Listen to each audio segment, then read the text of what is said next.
So I got a comment saying that people heard that the NIV avoids using the word blood where it should be. This, again, simply not true, as appears to be the theme.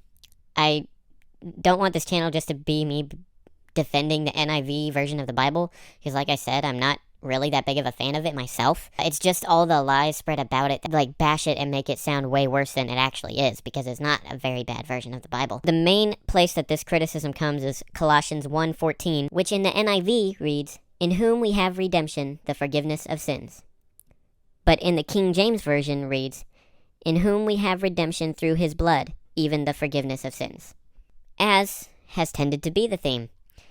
If you look at the older manuscripts, this is not in there, and that is why the NIV left it out. And as for the omitted verses, people are like, well, there's 16 omitted verses. You can look right on Google. It's right there. Yes, they're omitted, but for a reason. The reason is, in the older manuscripts, they're simply not there. These were clearly added later on in the Hebrew manuscripts and Greek. That is when the King James was translated, only when we had those newer manuscripts. So that is why the King James has them in there, and that is why the NIV does not.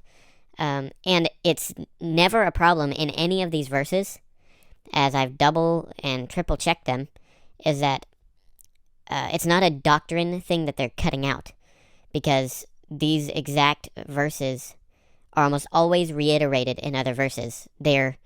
So when they were added in the newer Hebrew and Greek manuscripts, they were added as reiterations of doctrine that's already in the Bible and is in the NIV. They didn't cut that doctrine out. Paper versions of the NIV, they usually put the verse that could be there. Especially in the digital versions, they have like a message there with a reference verse that says exactly what that verse says. That states the doctrine that was added there in the later manuscripts. So the NIV is not cutting doctrine out from anything that I can see.